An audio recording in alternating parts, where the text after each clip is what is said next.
Next video is kind of looking at equivalent rational and equivalent expressions, and rational expressions and equivalent expressions. And so rational just means fractions, right? So we're stepping back and we're looking at this and saying, okay, so we have a real number system. And in the real number system, we have these breakdowns. And so rational is just like, how do we deal with these? How do we like move things around to be able to like, get equivalent statements? And so that way we get the more advanced math classes, we have the ability to understand the I guess the procedure that can apply, the rules that can apply.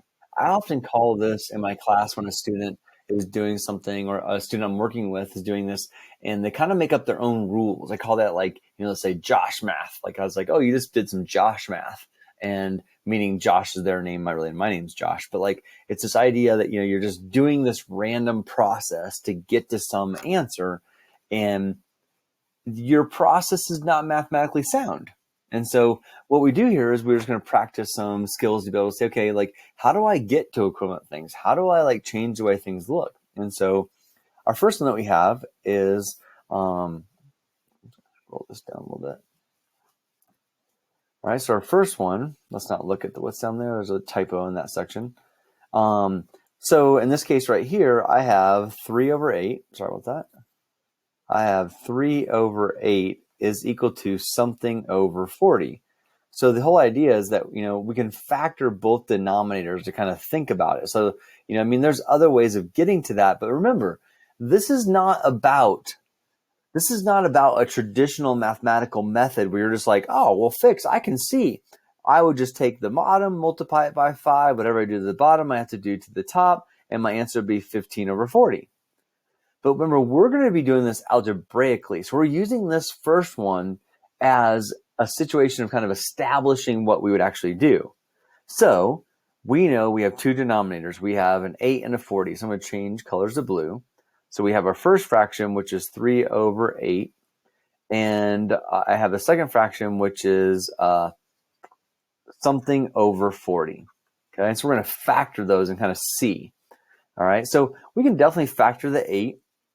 And the 8 would factor to, I'm just going to put this like that. We could factor to 2 times 4.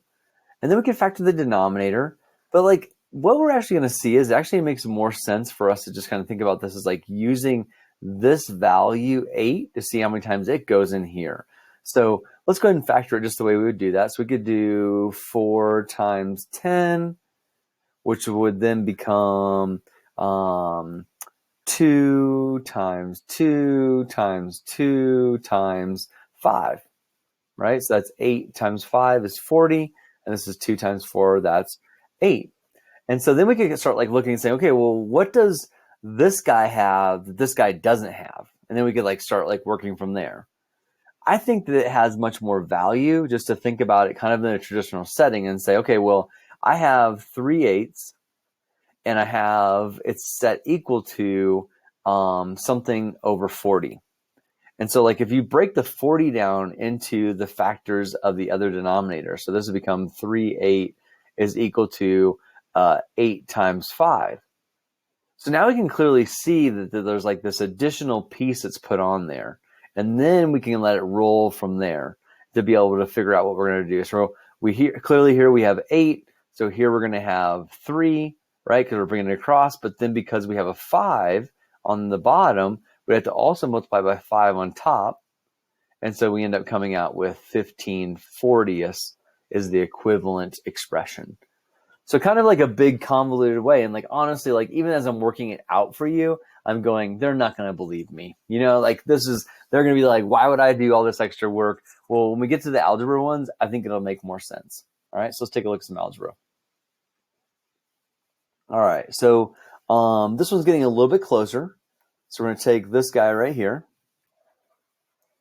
And we're going to break that down and think about it. All right. And so I like that in this example, it's probably the better way for me to actually explain this is that they took the denominators and actually listed out the factors. And so like we would have done the same thing here. We would have seen the 5 as the common factor, and that would have kind of helped. So, it's kind of, I still did kind of a similar thing. But once again, when they broke this down, they said, take the factors and say 1 and 25, 2, 25, and K. So at this point, we can clearly see like what's additional that we we already have, but then what's an additional piece to that? So then we can kind of fill in the gaps. And so give me 1 second to kind of start writing this out. I'll be right back. And I decided I'll just use the stuff here because it actually works out pretty well. So in this particular case, we start off and we have our 9K over 25. That's this right here. And then to be able to find my equivalent statement, what we've identified is that the denominator has this additional, or I'm sorry, the 50K has this additional 2K onto it. So what we're going to do is we're going to multiply both the top and the bottom of the first expression, or rational expression, by the value of 1. We go by doing 2K over 2K. When we do that, we get 18K squared over 50K. And so when we come across here and we just do the same thing, so we take this and say, okay, well, what's the common factor there? When we break that down, we can see that there's that additional 2K, so we take it times 2K times 2K, and we get 18K squared. All right, so we're getting closer. All right, we're almost there, so I'm going to hit pause for a second. Go ahead and look at the last one, and then when you're ready, come on back. All right, for this one, I'm going to take and do this in a separate spot because to me, like, this is really well worked out, but it's harder for me to kind of visualize. And I kind of want to break it down so we can kind of see it and maybe introduce slightly another way. Like, I love this, taking them, setting them outside right there and kind of figuring out the common factors. I think that's really important visually. In my career as a math person, I've kind of always just kind of worked it from here so I can kind of see it. And you'll see how it compares once I work this out. So I'm going to slide this down a little bit and go ahead and work it right there. Okay, so I had the problem 8 over 3x plus 1. To be able to simplify this to write an equivalent rational expression, I need to take the 12x plus 4 and factor it, so that way I'm taking out the factor 3x plus 1. So I say to myself, what am I going to pull out of? What am I going to take out of here to make this 3x plus 1? Well, if I take 4 and divide it by 4, I get 1. What happens if I take 12 and divide it by 4? Oh, I get 3. Awesome. So I think I figured it out. So this is going to be 4 times 3x plus 1. So you can see that, like, this thought process of going off and doing it out front kind of saves you from writing like too many extra steps. So with my situation, I write these extra steps. Whatever I do to the bottom, I got to do the same thing to the top. At this point, I get 32 as my denominator because 8 times 4 is 32. So my final answer would be 32 over 12x plus 4. Now, when you take a look at the example up here, you can see they do the same thing. So you've got your 3x plus 1, nothing gets multiplied by it.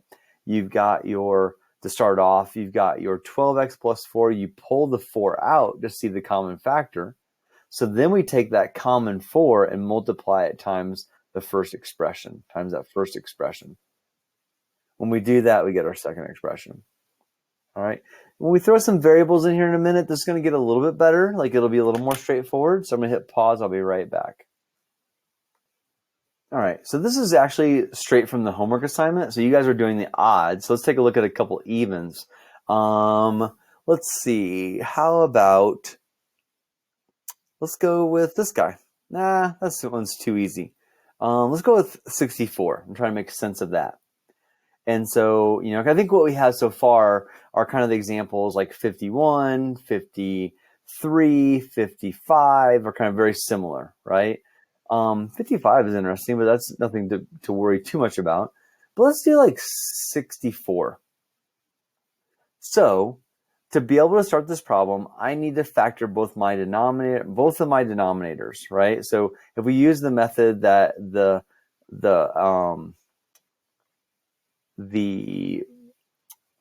notes had, we would take this guy and we would need to factor it. And so we have to go back to our factoring skills and say, okay, so what would be a factor that when multiplied together gives me -2, but added together gives me +1? And so that would be +2 and -1.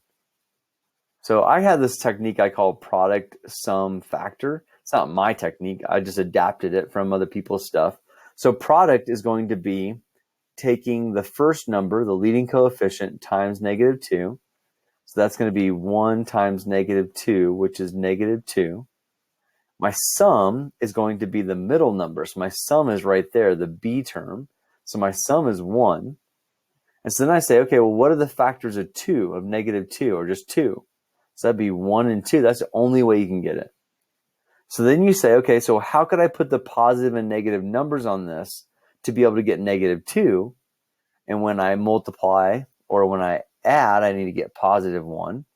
So I would need 1 to be, so -1 would be negative, and I'm sorry, 1 would be negative and 2 would be positive. And so I just bring those numbers over and plug them in, and there's my factors.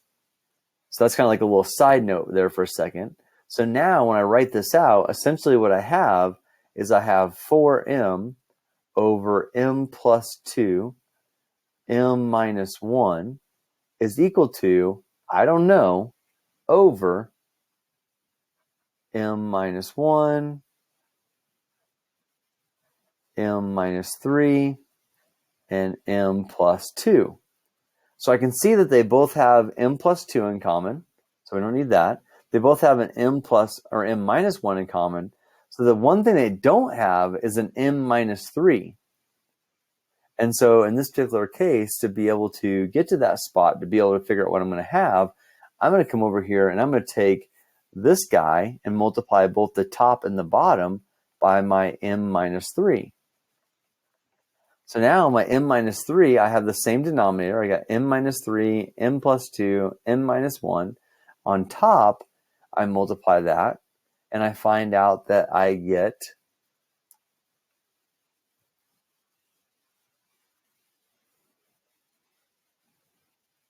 sorry, let me pause real quick. I want to think about something. Yeah, sorry, I said a brain fart, so it was slightly different than the previous one. So I multiply those two things together, and at this point, I would get, for my final solution over here, I would take my 4m times my m. That would give me 4m squared. I take my 4m times my minus 3, and that would give me negative 12m. And so that's my number that would go right here on the top. So that'd be 4m squared minus 12m. And those would be equivalent statements because essentially what's happened here is I added an m minus 3 to the top and the bottom of this one. So now my denominators are the same, and now my numerators are equivalent also. All right, take those with you. You guys are going to do the odds on this sheet, and that's attached to the homework. I think instead of throwing in another video, I'm just going to throw in this last example here. And so the question says, find an equivalent expression to this. And so this is slightly different because we're not dealing with denominators. So all we're really doing is like pulling out common factors. We're trying to decide like what we can do to like make this look differently. And so when we look at, the main thing is like all about factoring. So when we look at this guy right here, we see that we have an A and a B. Well, those are not common. So we're not going to be able to pull anything with A and B. So then we go to the numbers and we take a look at 24 and 56. So you definitely could think about the factors of 24 and 56.